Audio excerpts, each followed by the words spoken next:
नाज़रीन आदाब, मैं हूं अरबाज अहमद। आप देख रहे हैं अधूरे ख्वाब। आज के इस प्रोग्राम में हमारी टीम पहुंची है बूंदी जिले के तालेड़ा कस्बे के अंदर। इस कस्बे के अंदर अक़लियत के क्या हालात हैं, यहाँ पर रोजगार से लेकर के तालीम और बुनियादी ज़रूरतों से लेकर के ज़मीनी हालात, तमाम चीज़ों से आपको रूबरू कराएंगे और दिखाएंगे तालेड़ा के अंदर क्या है अक़लियत के अधूरे ख्वाब। आइए सबसे पहले आपको दिखाते हैं तालेड़ा के अंदर ज़मीनी हालात क्या हैं।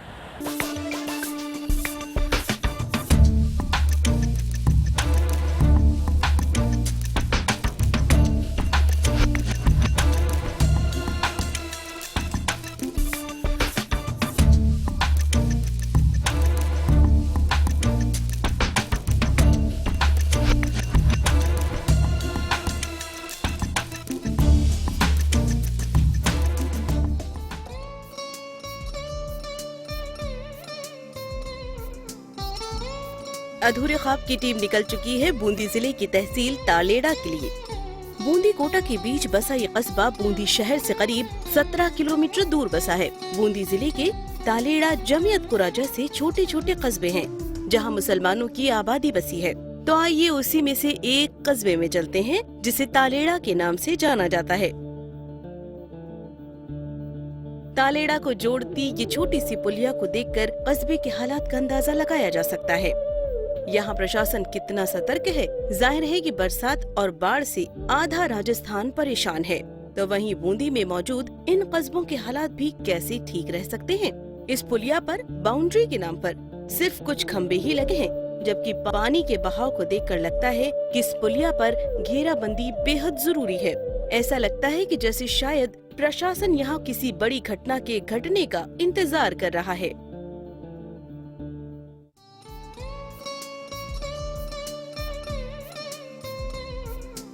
खैर, हमारी टीम पहुंच रही है उन बस्तियों में जहां मुस्लिम अल्पसंख्यकों की आबादी बसी हुई है। तालेड़ा में सड़कों के हालात भी कुछ ठीक नहीं है। ज्यादातर सड़कें टूटी पड़ी हैं। साथ ही बरसात में सड़कों पर पानी भरना आम बात हो गई है। जाहिर है जब सड़कों के हालात ऐसे हैं तो गलियों के हालात कैसे ठीक हो सकते हैं।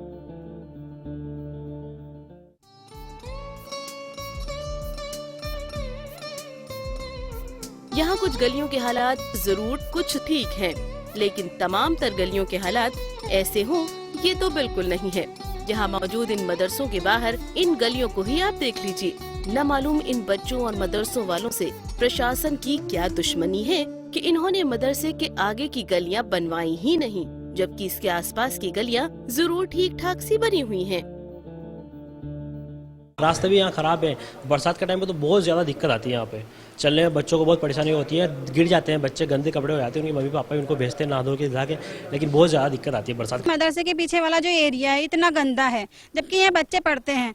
इसका मतलब क्या है, बच्चे पढ़ रहे हैं वहाँ मदरसे का एरिया में पूरी गंदगी भरी हुई है, मच्छर होते हैं, बारिश में कितनी गंदगी होती है, बच्चे बीमारियों के शिकार हो जाते हैं। एजुकेशन के लिए यहाँ बहुत वो सुविधाएं भी कम है, इसलिए बच्चे पढ़ नहीं पाते हैं। कई चीज़ों की सुविधा नहीं है, गंदगी रहती है, रोडों पे पानी भर जाता है, बच्चे जा नहीं पाते हैं। नालियों में पानी, बारिश आने के बाद बच्चे वहीं रुक जाते हैं, टाइम से स्कूल नहीं पहुंच पाते हैं।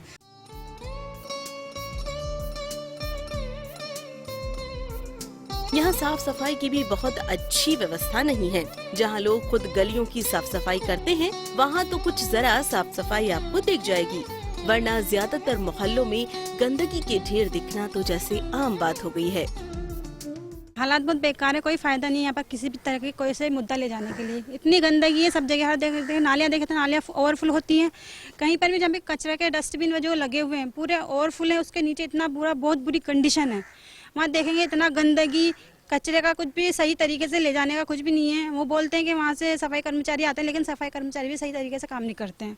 उनका पेमेंट वगैरह जो भी उनकी कंडीशन जो है उनके वो जाने हैं। लेकिन हम जो भी मुद्दे अभी तक भी जहाँ पर भी हमने ग्राम पंचायत में जाकर उठाए हैं माइनॉरिटी के लिए या फिर वार्ड के किसी भी आम जनता के लिए, क्योंकि हम वार्ड पंच हैं, हमारे को आम जनता हर इंसान हमारे लिए बराबर है, तो हम जो भी मुद्दे उठाते हैं उसका कुछ भी इम्प्लीमेंट नहीं होता उसके ऊपर।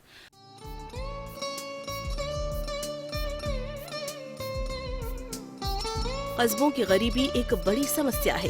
यही वजह है कि यहाँ पक्के मकानों के बीच कच्चे और मिट्टी से बने ये कमजोर मकान भी आपको देखने को मिल जाएंगे।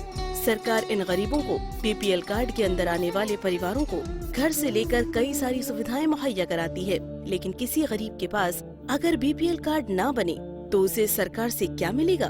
कुछ ऐसा ही नजारा देखने को मिलता है यहाँ तालेड़ा में। यहाँ एक मकान बारिश की वजह से गिर गया, लेकिन घर में रह रहे लोगों की मदद के लिए कोई आगे नहीं आया। मकान बन जाएगा, मेरा झोंपड़ी हो जाएगा, मेरे कोई भी नहीं है। मेरी हालत बहुत कमजोर है, डोगरा नहीं है, रोग में मानन मुझे को रुकाई खाऊं मु मैं तो भूखा मर बाकी नो पचे।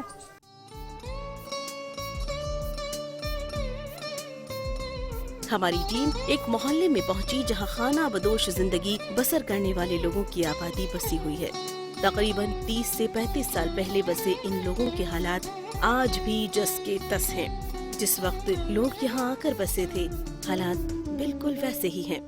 ये लोग आज भी तंबूक से आगे नहीं बढ़ पाए हैं। सरकार इनके लिए भी कई सारी योजनाएं ला चुकी है, लेकिन ये योजनाएं शायद अब तक इन तक नहीं पहुंच सकी। हमारे बच्चों की ज़िंदगी बहुत मुसीबत से गुजर रही है और ऐसे भी हम परेशान इंसान हैं। और ऐसे पहले टोंक रहते थे और 40 साल से यहाँ रह रहे हैं हम। ऐसा पहले रीच रखते थे हमारे, अब वो रीच तो छीन लिए लोगों ने। अब हमारा कुछ है ही नहीं कि भाई हमारा गुजारा कैसे चले, तो कुछ ना कुछ करते हैं हम कि भाई चलो ये बच्चों को कैसे तो पेट पालेंगे अपना। जो आयुर्वेदिक मंजन बनाते हैं हम, वो बेचते हैं हमारे बच्चे। महीने में 2 महीने में 3 महीने में एक बार घर आते हैं। जब तक हम मेहनत मजदूरी करके औरतें पेट पाल लेती हैं, खरीद लेते हैं गुजर बसर, महीने 2 महीने में चले जाते हैं। ये कभी ला लेते हैं 10-5 जितना बन सके। तो ये बेचारे यहाँ जो काम आता है काटने कुटने चले जाते हैं, कोई लहसुन उखेड़ने चले जाते हैं, तो उनमें गुजर बसर कर लेते हैं और बच्चे लेके आते हैं तो वो बरसात में खा लेते हैं। हम लोग बाहर जाते हैं तो बाहर जाने के अंदर क्या होता है कि हमें पुलिस परेशान करती है और सताती है। हम दुकान लगाते हैं, मजमा लगाते हैं साहब, तो हमें मजमा नहीं लगाने देते। गांव में जब बाहर जाते हैं तो हमें पुलिस ये कहती है नाम लिखाओ। कहीं हमारा नाम लिखते हैं, कहीं नाम भी नहीं लिखते। हम लोगों को वहाँ से गांव से हटा देते हैं या भगा देते हैं। कहने का साहब ये है कि मेन चीज़ ये है कि हम लोग जो है यानी गरीब लोग हैं और बिछड़ी जाति में आते हैं और बहुत ज़्यादा परेशान हैं। गवर्नमेंट कोई हमारे लिए सुनाई नहीं करती और ना हमारे लिए कोई धंधा पानी है साहब। गवर्नमेंट जो है मतलब बड़े बड़े लोगों की सहायता है। बड़े बड़े लोग जो है चयनित में, या जितने भी मदारी लोग आते हैं कोई चयनित में नहीं है। गरीब लोग जितने भी हों कोई गवर्नमेंट ने उनको कुछ चयनित नहीं दे रखे। चयनित के लिए परेशान है बहुत ज़्यादा। अगर चयनित हो तो अपना इलाज करा सकते हैं, उनको अनाज राशन से मिल जाए, कुछ सहायता हो जाए, वो चीज़ भी नहीं है साहब। प्रोग्राम में फिलहाल वक्त हो चला है एक ब्रेक का। ब्रेक के बाद हाजिर होंगे तो बात करेंगे कि तालेड़ा के अंदर अकलियत की तालीम के किस तरह के हालात हैं। आखिरकार क्यों यहाँ पर अकलियत लगातार तालीम के मामले में पिछड़ रही है। जल्दी ही हाजिर होते हैं इस ब्रेक के बाद।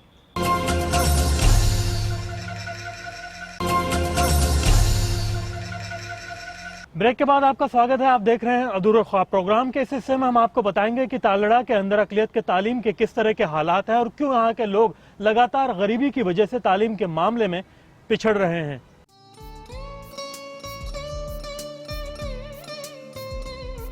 तालेड़ा में तालीम की अगर बात की जाए तो जरूर यहाँ तालीम का मयार कुछ बड़ा है। यहाँ हर मयार पर लोग अपने बच्चों को तालीम दिलाने पर जोर दे रहे हैं, चाहे वो मैकेनिक हो, पंचर बनाने वाला हो या फिर कोई भी आम गरीब इंसान। शायद यहाँ तालीम की अहमियत को लोग पहचान रहे हैं।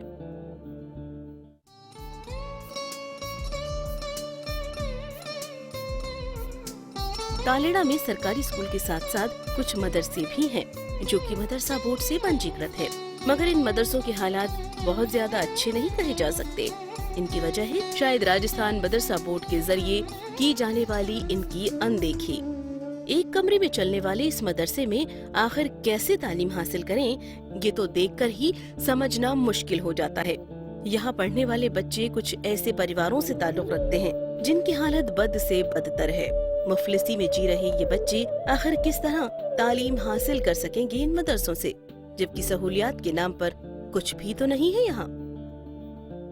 पढ़ाने में परेशानी तो यही है, बस यह सुविधाओं का थोड़ा अभाव है, यही थोड़ी दिक्कत है। और मैं जो तालेड़ा से वो बूंदी से तालेड़ा जो आता हूँ उसमें सैलरी मेरी 5,500 रुपये है, जिसमें से 1500-2000 रुपये तो आने जाने में खर्च हो जाते हैं मेरे। सिर्फ एक हॉल है जिसकी हाइट भी सिर्फ 10 फुट है। यहाँ पर गर्मी का बहुत बुरा माहौल रहता है। इसके अलावा 5 क्लासेस एक हॉल में चलाना बहुत मुश्किल काम है, क्योंकि छोटे बच्चों को डिसिप्लिन में रखना प्लस उनको पढ़ाना, ये दोनों काम बहुत जद्दोजहद भरे हैं। इसलिए हमें 5 क्लासों के लिए कम से कम 3 हॉल की ज़रूरत है। एक हॉल है या गर्मी में बहुत दिक्कत आती है, हॉल छोटा है और 5 क्लास को हमें इसी में बैठाना पड़ता है। और बरसात के मौसम में तो बहुत ज़्यादा दिक्कत आती है। बरसात के मौसम में कंप्यूटर भी ख़राब हो जाता है सीम की वजह से, जिससे पढ़ाई की बाधा होती है। और इसके अलावा सुविधाओं की तो बहुत आप खुद देख रहे हैं, बहुत कमी है यहाँ पे। दरअसल यहाँ क्या है, 2 ही मदरसे हैं, दोनों में तालीम होती है, पैरा टीचर्स देते हैं। पैरा टीचर्स की तनख्वाहें भी इतनी कम है कि वो पूरी तरह से इस पर तवज्जो नहीं दे पाते, उनकी अपनी फैमिली को मेंटेन नहीं कर पाते। इसलिए सबसे पहली बात तो ये है कि पैरा टीचर्स की पेमेंट बढ़ना चाहिए, ताकि वो पूरी तरह से उनका रुझान उधर रहे और अपनी फैमिली को ठीक तरह से मेंटेन कर सके। दूसरा ये है कि बहुत कम इंतज़ाम है, बच्चों की बैठने की कोई इंतज़ामात नहीं है, उनको सही तरह से कोई तालीम देने के लिए तो सिस्टम है, लेकिन उनके बैठने का, पीने का, खाने का कोई इतनी अच्छी तरह से सहूलियतें मुहैया नहीं है। लिहाजा सबसे पहली बात यह है कि इनको हर तरह के इंतज़ामात मुहैया किया जाए, ताकि बच्चों का रुझान बढ़े पढ़ाई में।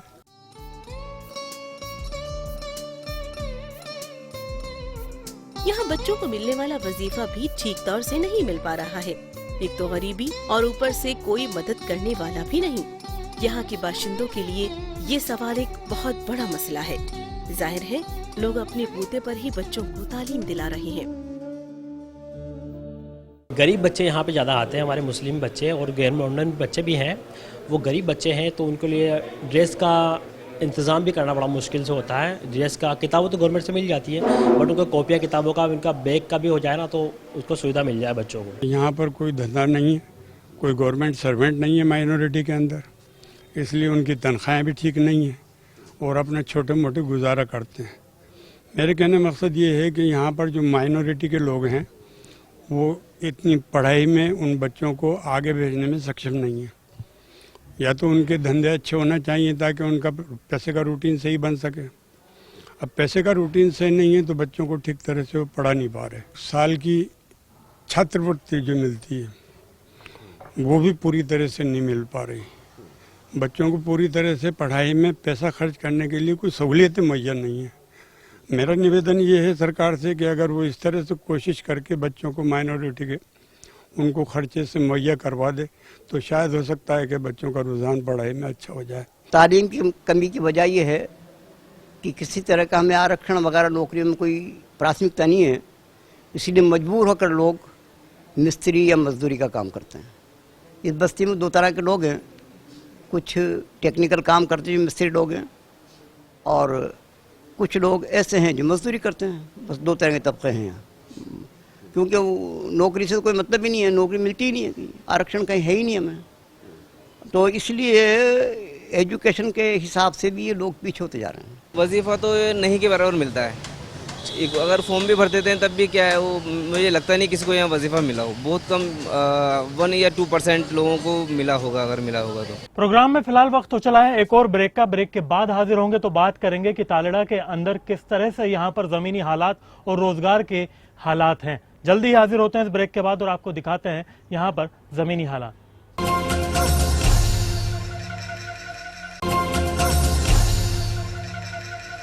ब्रेक के बाद आपका स्वागत है। आप देख रहे हैं अधूरे ख्वाब। प्रोग्राम के इस हिस्से में हम आपको बताएंगे कि तालेड़ा के अंदर किस तरह से रोजगार के मामले में अकलियत लगातार पिछड़ती जा रही है, क्यों यहाँ पर जमीनी हालात बद से बदतर होते जा रहे हैं।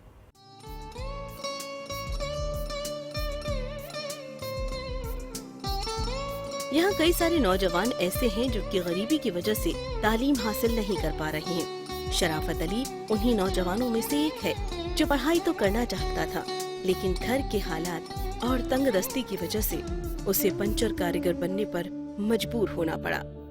जाहिर सी बात है, सरकारी मदद नहीं मिलने की वजह से ये लोग इस कदर मजबूर हैं। ट्यूब टायर का काम कर रहा हूँ मैं, 3 साल हो गया काम करता हुआ। पहले पढ़ाई करता था मैं, राजकीय उच्चतम माध्यमिक विद्यालय में पढ़ाई करता था मैं। 3 साल हो गए मेरे को काम करता। पढ़ाई इसलिए छोड़ दी, बाबूजी के हार्ट अटैक आ गया था, जिसलिए मैंने पढ़ाई छोड़ दी। उनसे मेहनत का काम ही होता था, इसलिए मैंने पढ़ाई छोड़ दी।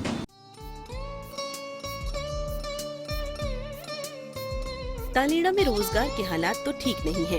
एक बड़ा तबका जहां खेतों में मजदूरी करता है, तो वहीं यहाँ का आम मुसलमान मैकेनिक और ड्राइविंग के पेशे से जुड़ा हुआ है।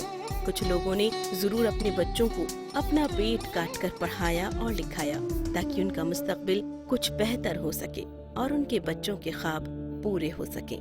लेकिन फिर भी जरा सोचिए कि इन बच्चों को भी नौकरी नहीं मिलने की शिकायत है।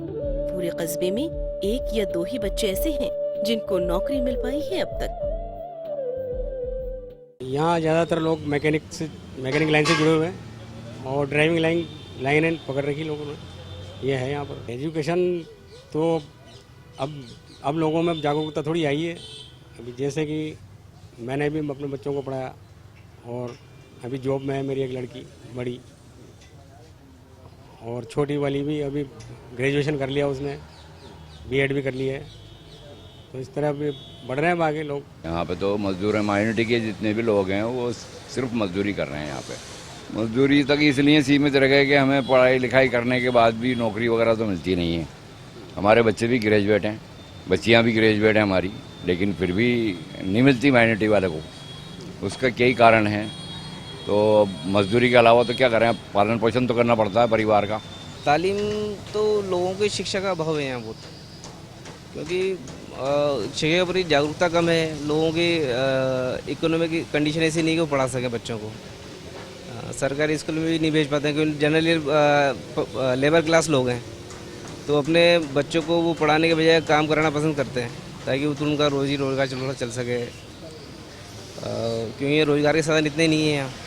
जनरली लोग खेती के ऊपर डिपेंड हैं, खेती की मजदूरी करते हैं और उसी से अपना रोजगार चलाते हैं। इसलिए एजुकेशन के ऊपर ध्यान कम है लोगों का।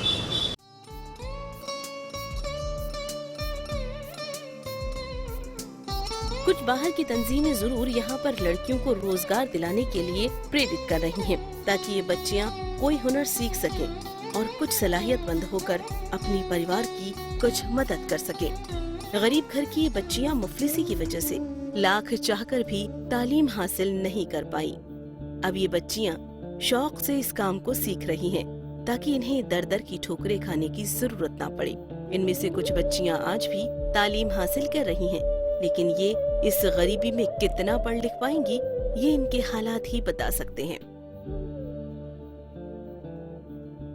ये कि जो आप लोग काम कर रहे हो, कब से काम कर रहे हो? अब पढ़ाई वगैरह की है आप लोग ने? हाँ की है पढ़ाई, अप्रैल से कर रहे हैं काम। अगरबत्ती बनाने का भी शौक है, बाकी 5 महीने से बना रहे हैं और बना लेते हैं, कोई गुजारा हो जाएगा, बना के भेज देंगे। हम 1 अप्रैल से कर रहे हैं, 5 महीने हो गए इसको करते करते। हम सीख रहे हैं और बना रहे हैं, मतलब माल बनता है, टाइम लगता है इसमें। 10 बजे आते हैं, हम 2 बजे तक जाते हैं। जो हम बनाते हैं पाव अगरबत्ती, जैसे आधा किलो भी बनती है, ऐसे बनाते इतनी बना सकते हैं और फिर बाद में रेस्ट हो जाता है, फिर दूसरी टीम आती है वो बनाती है। अच्छा, पढ़ाई करने का कितना शौक है और क्या लगता है कि इस काम की वजह से या फिर कोई वजह है जो पढ़ाई अभी भी करते हो या छोड़ दी है? छोड़ दिए पढ़ाई करना है, वजह जी थोड़ा बनाते हैं अगरबत्ती, इसलिए पढ़ाई तो बहुत जरूरी है। पढ़ाई करते हैं, इसमें 500 रुपये महीना हम कमाते हैं, मतलब मिलता है हमें। अगर पढ़ाई हम आगे पढ़ जाए आगे तो बहुत हेल्प होती है, आगे बहुत कुछ कर सकते हैं आगे बढ़ के हम, लेकिन हम कर नहीं पाए। हमारी मजबूरी तो जो हम नहीं कर पाए। पहले हमारे घर पे ज़मीन जायज़ नहीं थी, हम डेरा लेके फिरते थे, उसकी वजह से हम पढ़ाई नहीं हो पाई हमारी। और अब हमारे ज़मीन ले ली है और हमारा घर है, हम रह रहे हैं, लेकिन अब पढ़ाई छूट गई है, तो अब हम घर पे बैठे बैठे हमें अच्छा नहीं लगता। इसलिए हमारे ये राखी में हमने हमारे लिए एक सेंटर खोला है, एक काम करने के लिए कि लड़कियां घर में बैठी रहती है, थोड़ी हेल्प हो जाएगी घर की, थोड़ा हुनर सीखेगी, इसलिए उन्होंने हमारे लिए सेंटर खोला है। इसलिए हम आते हैं यहाँ अगरबत्ती बनाने वास्ते। पढ़ाई भी करते हैं, स्कूल जाती हूँ, आ जाती हूँ 8 बजे, आती हूँ 2 बजे से आके यहीं पे आ जाती हूँ काम करने। फिर यहाँ से 4 बजे काम करके घर चल जाते हैं। अगरबत्ती बनाने आती हैं यहाँ पे। जो स्कूल बहुत ज़्यादा, मतलब बहुत शौक है मुझे स्कूल पढ़ने का। जाती हूँ, ऐसे तो मेरी फ्रेंडें हैं, ये सब जाती है मेरे साथ। बहुत सी लड़कियाँ आती हैं यहाँ पे ना, स्कूल जाती है और यहाँ अगरबत्ती बनाना आती है। अगरबत्ती बना के अपने अपने घर चल जाती है। जो मैडम ने सेंटर खोला था जिससे हम अगरबत्ती बनाते हैं और यहाँ के। मैं अगरबत्ती बनाती हूँ, मेरे साथ और 20 लड़कियाँ हैं हम 2 बजे से 4 बजे तक बनाते हैं। मैं 8th क्लास पास हूँ। अगरबत्ती बनाने की वजह से मुझे पढ़ाई छोड़नी पड़ी और अब मैं अगरबत्ती बनाती हूँ। पढ़ाई करने का मुझे बहुत शौक था, लेकिन क्या करूँ, घर की वजह से छोड़ना पड़ा। अब मैं अगरबत्ती बनाती हूँ, थोड़ी बहुत मदद हो जाती है घर वालों की।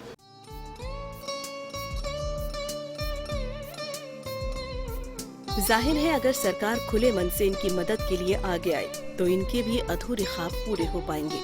लेकिन सरकारी मदद सिर्फ कागजों तक ही महदूद नहीं रहे, बल्कि उसका असर जमीनी तौर पर भी साफ दिखना चाहिए।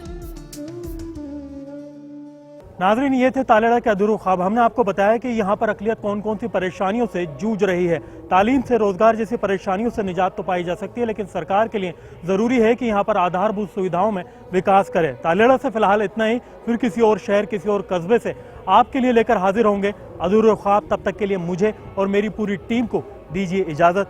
खुदा हाफिज़।